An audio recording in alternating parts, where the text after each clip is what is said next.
Hello दोस्तों, मेरा नाम है रेखा। आप देख रहे हैं टेक सरकारी लाइन, जहां पे हम फीटर से रिलेटेड स्टडी करते हैं जो कि आपके किसी भी गवर्नमेंट जॉब में आपके लिए हेल्पफुल होगा। तो शुरू करते हैं। आज हम देखेंगे माप की प्रणालियां, सिस्टम ऑफ मेजरमेंट्स। ठीक है, माप की प्रणालियों के बारे में बात करेंगे। तो माप की प्रणालियां बेसिकली दो हैं, सीजीएस या मीट्रिक सिस्टम, एफपीएस या ब्रिटिश सिस्टम। ठीक है, तो जो माप की प्रणालियाँ होती हैं वो होती क्या हैं? माप की जो भी प्रणाली होगी, चाहे वो सीजीएस हो चाहे वो एफपीएस हो, माप की जो भी प्रणाली होगी वो कई सारे मात्रकों का समूह होती हैं। ठीक है, कोई भी माप की जो प्रणाली होगी, माप की जो सिस्टम होगी, वो माप का जो सिस्टम होगा वो कई सारे मात्रकों का समूह होता है, जो कि जो मात्रकों का समूह होता है जिसके द्वारा किसी भी वस्तु के परिमाण को दर्शाया जा सकता है, जिस भी वस्तु को इन मात्रकों द्वारा मापा जा सके। ठीक है, तो माप की कोई भी प्रणाली कई सारे मात्रकों का समूह होती है जो कि किसी भी वस्तु के परिमाण को बताती है, जिस भी वस्तु को उस मात्रक के द्वारा मापा जा सके, जो भी मात्रक उस सिस्टम में दिया हो। ठीक है, तो ये हो गई हमारा माप की प्रणालियाँ। ठीक है, माप की प्रणाली के बारे में हमने देख लिया कि कोई भी प्रणाली है तो उसमें कई सारे मात्रक होंगे, कई सारे मात्रकों का समूह होगा जो किसी भी वस्तु के परिमाण को बताएगा, जिस भी वस्तु के परिमाण को इन मात्रकों द्वारा मापा जाए। तो अब हम देखते हैं कि इनकी ज़रूरत क्यों पड़ी। ठीक है, माप की जो प्रणालियां हैं इनकी ज़रूरत क्यों पड़ी? क्योंकि आवश्यकता ही आविष्कार की जननी है, ये हम सबको पता है। आवश्यकता ही आविष्कार की जननी, आवश्यकता पड़ी होगी तभी इन माप की प्रणालियों की ज़रूरत जब पड़ी होगी तभी इनका आविष्कार हुआ होगा। ठीक है, तभी इनको बनाया गया होगा। सपोज करिए आप किसी इंडस्ट्री में काम कर रहे हैं, वर्कर हैं, ठीक है, और आपका बॉस आया और बोला भैया हमें जो है कि 1 फुट लंबा टावर बोल्ट चाहिए, 1 फुट लंबा बोल्ट चाहिए। अब कुछ होते हैं भैया जो होशियार बंदे होते हैं, ठीक है, उनको मात्रकों के बारे में पता नहीं है, हम सपोज कर रहे हैं मात्रकों के बारे में पता नहीं है, और वो कह देंगे ठीक है 1 फीट लंबा इतना बना देंगे, हम 1 फीट लंबा बोल्ट बना देंगे। ठीक है, वो 5 फीट का था, आप सपोज करो जो 6 फीट वाला है उसका फिट तो बड़ा हो जाएगा ना, इतना बड़ा हो जाएगा। हाँ, 1 फीट लंबा अगर वो बोल्ट बनाने जाए तो क्या है कि अगर आपको कोई भी वस्तु या कोई भी प्रोडक्ट को सही मानक में बनाना है, सही रेशियो में बनाना है, तो उसकी एक उचित मतलब एक सही मात्रक होना चाहिए जिससे कि उसका मेज़रमेंट सही आए, उसकी वैल्यू सही आए। ये नहीं कि हम ऐसे ही तुलना करके नहीं बना सकते हैं, क्योंकि जब हम कोई भी मशीन बनाते हैं, कोई भी प्रोडक्ट बनाते हैं, तो उसके लिए हमें एग्जैक्ट रेशियो में सही इंस्ट्रूमेंट की ज़रूरत पड़ती है। ठीक है, अब ये नहीं कि किसी ने इंडस्ट्री में आप काम कर रहे हैं और उसने कह दिया हमको 5 किलो का बोल्ट चाहिए, नट चाहिए। ठीक है, 5 किलो का नट चाहिए। अब आप इमेजिन करें, अच्छा ठीक है मेरा 2.5 किलो का हाथ है, अब 2.5 किलो का ये वाला भी है, दोनों रख दिए 5 किलो हो गया, तो ऐसा नहीं होगा। ठीक है, उसके लिए एक उचित मात्रक की ज़रूरत पड़ेगी। ये नहीं कि आप क्रायोनिक इंजन बना रहे हैं, कुछ बना रहे हैं, आपके पास मात्रक है ही नहीं है तो उल्टा सीधा बनेगा। तो मात्रकों की बहुत ही ज़रूरत है डे टू डे लाइफ में भी, और इंजीनियरिंग लाइफ में भी, टेक्निकल लाइफ में, हर जगह मात्रकों की ज़रूरत पड़ती है, यूनिट्स की ज़रूरत पड़ती है। ठीक है, माप की जो प्रणालियां हैं उनका बहुत यूज़ है हमारी लाइफ में। ठीक है, तो जो सीजीएस है, हम पहले सीजीएस के बारे में देखेंगे। सीजीएस में 3 मात्रक हैं, सेंटीमीटर, ग्राम और सेकेंड। दिखाई दे रहा होगा। जो हमारा सीजीएस प्रणाली है इसको हम मीट्रिक प्रणाली भी कहते हैं, मीट्रिक सिस्टम भी कहते हैं। इसमें 3 मात्रक दिए हुए हैं, सेंटीमीटर, ग्राम, सेकेंड। ठीक है, इसमें क्या है, जो राशि है लंबाई को हम सेंटीमीटर में मापते हैं, तोल को मतलब वजन को, ठीक है, वेट को हम ग्राम में मापते हैं, समय को सेकेंड में मापते हैं, और टेम्परेचर को डिग्री सेल्सियस में मापते हैं। ठीक है, तो ये हमारे मात्रक हो गए, सेंटीमीटर, ग्राम और सेकेंड। ठीक है, ये हमारे 3 मात्रक हो गए जो इस प्रणाली में इंक्लूड हैं। ठीक है, और रह गया एक कोण। कोण को डिग्री में मापते हैं। ठीक है, कोण के बारे में थोड़ा सा देख लेते हैं। कोण क्या है, जैसे मान लो एक वृत्त है, ठीक है, कोई भी वृत्त है तो हम उसको 360 बराबर भागों में बांट देते हैं। ठीक है, 360 डिग्री होता है, किसी भी वृत्त में 360 डिग्री होता है, और फिर उसका जो एक डिग्री होगा, ठीक है, उसका जो प्रत्येक भाग होगा उसको 1 डिग्री के बराबर करते, मतलब 1 डिग्री उसका जो वैल्यू होता है वो 1 डिग्री होता है, ठीक है। तो कोई भी वृत्त है उसमें 360 डिग्री होगा और उसका प्रत्येक भाग, मतलब प्रत्येक एक भाग जो है वो 1 डिग्री के बराबर होगा। अब उसका जो 1 डिग्री है ना, उसको फिर से 60 बराबर भाग में बांटेंगे, ठीक है। उसके 1 डिग्री को फिर पुनः 60 बराबर भाग में बांटेंगे और उसको मिनट के नाम से जानते हैं, ठीक है। तो यहाँ पे हम देखेंगे एक वृत्त बराबर 360 डिग्री और 1 डिग्री के जो यहाँ पे है ना, 1 डिग्री को फिर 60 बराबर भाग में बांट दिया जाता है। तो 1 डिग्री बराबर 60 मिनट, ठीक है, और 1 मिनट बराबर 60 सेकेंड। ये तो हो गया कोण। कोण को इस तरीके से मापते हैं, वो कोण और समय, ठीक है, 2 ऐसी चीज़ें हैं जिसको कि हर प्रणाली में सेम तरीके से मापा जाता है, चाहे वो मीट्रिक हो चाहे ब्रिटिश हो, ठीक है।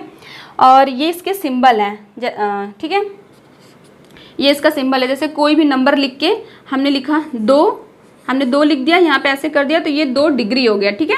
अगर हमने 2 लिखा और यहाँ पे 1 कॉमा किया तो ये 2 मिनट हो गया। अगर हमने यहाँ पे 2 लिखा और डबल कॉमा किया तो ये 2 सेकेंड हो गया, ठीक है।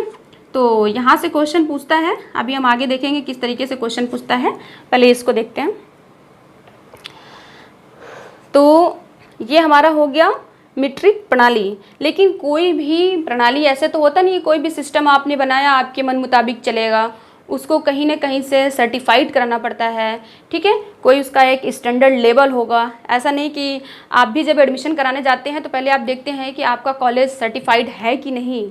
ऐसे नहीं किसी भी कॉलेज में गए एडमिशन करा लिया, ऐसा नहीं होता है। पहले हम चेक करते हैं। अगर आपने चेक नहीं किया है तो प्लीज़ जाके चेक करें, क्योंकि बहुत सारे ऐसे कॉलेजेस पहले भी थे, अभी भी मे भी हो सकते हैं, जो कि सर्टिफाइड नहीं होते, बच्चों को पढ़ाते हैं, बाद में लास्ट टाइम पे पता चलता है कि अरे ये तो सर्टिफाइड ही नहीं था, आपका टाइम बर्बाद होता है, ठीक है। तो ऐसे ही जो सीजीएस प्रणाली है या मीट्रिक प्रणाली है, इसको मान्यता प्राप्त है किसके द्वारा? आईएसआई के द्वारा। कौन सा आईएसआई आप समझ रहे हैं? मैं नहीं जानती, मैं बात कर रही हूँ इंडियन स्टैंडर्ड इंस्टीट्यूशन के बारे में, ठीक है। इसका फुल फॉर्म है आईएसआई का, इंडियन स्टैंडर्ड्स इंस्टीट्यूशन। इसको हिंदी में भारतीय मानक संस्थान भी कहते हैं, ठीक है, भारतीय मानक संस्थान। ये क्या है? ये एक संस्था है। आईएसआई क्या है? भारत में संस्थान है जो कि सर्टिफिकेट देता है, ठीक है। आप कोई भी प्रोडक्ट बनाते हैं तो ये सर्टिफिकेट देता है कि हाँ फला चीज़ या फिर जो भी चीज़ आपने बनाया है उसको जो है कि इंडस्ट्री से बाहर लोकल में आप उतार सकते हैं, मतलब मार्केट में ला सकते हैं। जैसे हमने कोई प्रोडक्ट बनाया, ठीक है हमने कोई प्रोडक्ट बनाया, अब हम उसको वेरीफाई के लिए भेजते हैं, आईएसआई मार्क के लिए भेजते हैं इस इंस्टीट्यूशन में, ठीक है। आईएसआई के पास भेजते हैं कि भाई चेक करो कि हमारा जो प्रोडक्ट बना हुआ है हम उसको मार्केट में उतार सकते हैं या नहीं उतार सकते हैं। तो आईएसआई मार्क्स मिलने से पहले ये संस्थान क्या करता है?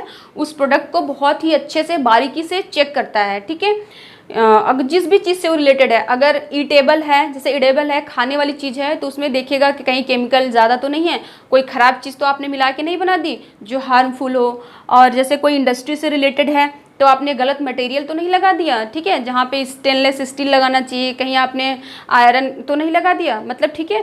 तो जिस चीज़ की उस पर्टिकुलर चीज़ में रिक्वायरमेंट होती है, ज़रूरत होती है, अगर आपने सही मानक रख करके उस चीज़ को, उस वस्तु को, प्रोडक्ट को बनाया होता है तो ही आईएसआई उसको अप्रूव्ड करता है, तो ही आप उसको आगे फर्दर मार्केट में उतार सकते हैं, ठीक है। तो इससे हमें क्या समझ में आता है कि अगर कोई भी वस्तु आईएसआई मार्क से होके गुजरा है तो मतलब वो कई सारे टेस्टिंग से होके गुजरा है, ठीक है। कई सारे टेस्टिंग उसके ऊपर किए गए हैं, वो उन पे खरा उतरा है, तभी उसको आईएसआई मार्क मिला है, तभी वो मार्केट में उतरा है। तो आगे से आप भी जब कोई सामान खरीदने जाएं, कोई प्रोडक्ट खरीदने जाएं, तो उस पर आईएसआई का मार्क ज़रूर देखें। ये बहुत इंपॉर्टेंट है एक जागरूक कस्टमर के लिए और एक पढ़े लिखे इंसान के लिए भी, ठीक है। ये तो होगी बात इंडिया की। इंडिया में किसी भी प्रोडक्ट को आईएसआई मार्क देते हैं तो ये जो प्रणाली है, ये प्रणाली भी आईएसआई द्वारा अप्रूव्ड है। मतलब इस प्रणाली के थ्रू जो भी मटेरियल या प्रोडक्ट बनेगा तो वो आईएसआई के अंडर जो है कि आएगा, चेकिंग वेकिंग करके उसके बाद जो है कि उसको फर्दर आगे भेजा जाएगा। इसी तरीके से इंटरनेशनल लेवल पे अगर हम जैसे कोई प्रोडक्ट देना चाहते हैं, मतलब कि अंतर्राष्ट्रीय लेवल पे, मान लो हम अपने यहाँ बना रहे हैं साबुन, या हम अपने यहाँ बना रहे हैं कुछ भी खाने पीने वाली चीज़ें, कपड़े बना रहे हैं, कुछ भी जो हम अदर कंट्री में सेल करना चाहते हैं, भेजना चाहते हैं, तो उसको गुजरना पड़ेगा ISO के द्वारा, मतलब इंटरनेशनल ऑर्गेनाइजेशन फॉर स्टैंडर्डाइजेशन। ये क्या है? ये क्या है? जैसे ये अंतर्राष्ट्रीय लेवल पे देखता है, ठीक है। जैसे ये हमारे इंडिया लेवल पे देखेगा कि कोई भी प्रोडक्ट आप बना रहे हो तो वो इंडिया लेवल में भेजना है, तो ये ISI इसको अप्रूव्ड करेगा कि हाँ भेजने लायक है कि नहीं है। ऐसे ही ये इंटरनेशनल लेवल पे देखेगा कि आपका जो प्रोडक्ट, आपका जो मटेरियल वो सही है, अपने मानकों पे सही है कि नहीं है। अगर सही नहीं है तो उसको फिर फर्दर दूसरे कंट्री में नहीं भेजेगा, अगर सही है तो दूसरे कंट्री में भेजता है, ठीक है। और ये जो ऑर्गेनाइजेशन है ना, इसमें क्या होता है कि हर कंट्री के जो उच्च लेवल के यहाँ पे होते हैं ना, स्टैंडर्डाइजेशन के लिए जो बैठे होते हैं ना, वो उच्च लेवल के अधिकारी यहाँ पे होते हैं हर कंट्री के, जो उन मानकों को चेक करते हैं कि हाँ भाई हमारे कंट्री में, इस कंट्री से कोई प्रोडक्ट आ रहा है फला कंट्री से, तो वो प्रोडक्ट सही है कि नहीं है, ठीक है। अब ये नहीं कि हमें लाइफ बॉय बेचना है, ठीक है। तो ISO अंतर्राष्ट्रीय ऑर्गेनाइजेशन है जो ये देखता है मानकों को कि आपने कोई भी प्रोडक्ट बनाया है, चाहे वो इंडस्ट्री का प्रोडक्ट हो, चाहे वो डे टू डे लाइफ से रिलेटेड कोई भी प्रोडक्ट हो, उसको वो चेक करता है। अगर इसके मानकों पे सही उतरता है तब वो आगे फर्दर भेजते हैं, नहीं तो रोक देते हैं, ठीक है। तो ये हमारा हो गया CGS प्रणाली, जो कि अप्रूव्ड है ISI के द्वारा, और इस प्रणाली को अप्रूवल मिला हुआ है ISO के द्वारा भी, ठीक है। अब दूसरा क्या है? FPS या ब्रिटिश सिस्टम, ठीक है। FPS या ब्रिटिश सिस्टम, इसमें भी 3 मात्रक हैं, foot, pound, second. Foot, pound, second. इसमें क्या है, मतलब कि अगर जो लंबाई है उसको हम फुट में नापते हैं, ठीक है, लेंथ को फुट में नापते हैं। और आपका जो वो तौल है ना, वेट है, तौल है चल नहीं रहा है सही से चलो ठीक है, मैं ऐसे ही बता रही हूँ। तौल को हम मापते हैं पाउंड में, ठीक है।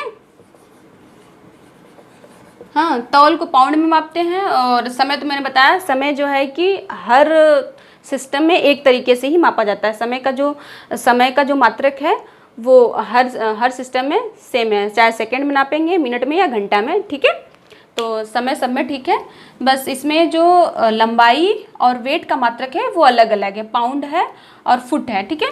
लंबाई को फुट में मापते हैं और वेट को पाउंड में मापते हैं। अब देखो, अगर स्टैंडर्डाइजेशन ना हुआ होता तो क्या होता, ठीक है। CGS का स्टैंडर्डाइजेशन ना हुआ होता, या MKS का स्टैंडर्डाइजेशन ना हुआ होता, ISO द्वारा अप्रूव्ड नहीं होता, अदर कंट्री में भी अगर इस वैल्यू को नहीं जानते तो क्या होता। सपोज करो आप स्विट्ज़रलैंड में गए हैं या किसी दूसरे कंट्री में गए हैं।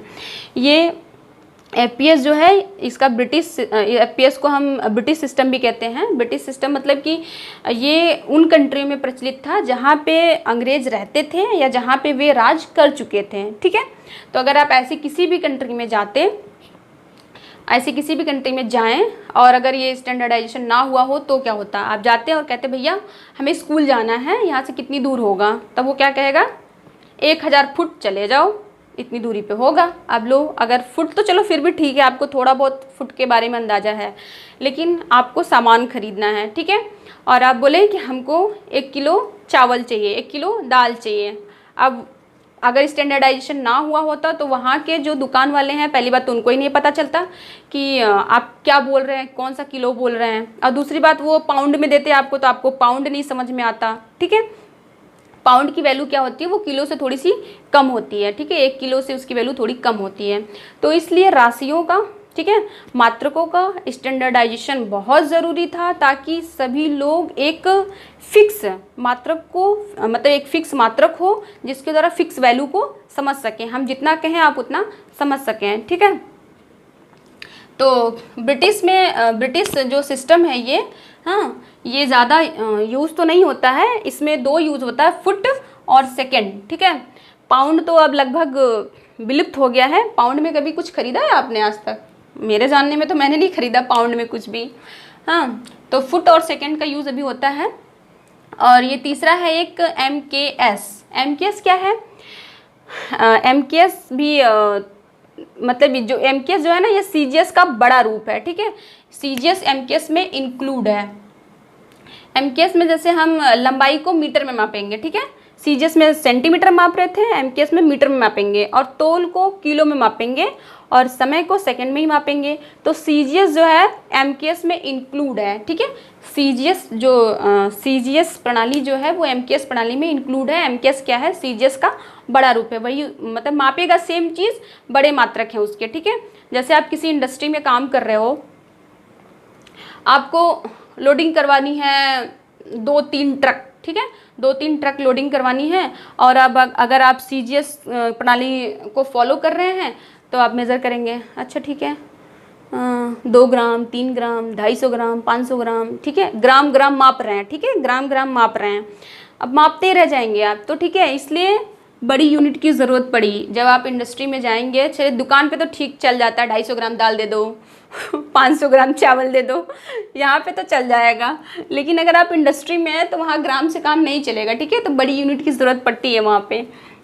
हाँ, तो MKS की ज़रूरत पड़ती है जहाँ पे बड़ी यूनिट को मतलब बड़े ज़्यादा चीज़ों को मापना होता है, तो वहाँ पे इनकी ज़रूरत पड़ती है। तो इसमें क्या होता है, लंबाई को मीटर में मापेंगे, वेट को किलो में मापेंगे, समय को सेकंड में मापेंगे। समय, ठीक है, समय और कोण सभी सिस्टम में सेम तरीके से मापा जाता है, ठीक है। समय और कोण दोनों सिस्टम में सेम तरीके से मापा जाता है, चाहे वो CGS हो चाहे वो FPS हो, ठीक है। MKS को भी हम MKS को हम मीट्रिक सिस्टम कह देते हैं। MKS भी हमारा मीट्रिक सिस्टम के अंदर ही आता है, ठीक है। तो हमने क्या क्या देखा, माप की प्रणालियाँ देखी, और माप की 2 प्रणालियाँ हैं मेन, CGS और MKS। FPS जो है कि बहुत कम यूज़ होता है, हाँ, ब्रिटिश अधीन रहे देशों में इनका यूज़ होता था, अब ना के बराबर है। हाँ, और दोनों में डिफरेंस क्या है, जैसे आपसे पूछ दिया कि दोनों राशियों में डिफरेंस क्या है, ठीक है, सॉरी दोनों सिस्टम में डिफरेंस क्या है।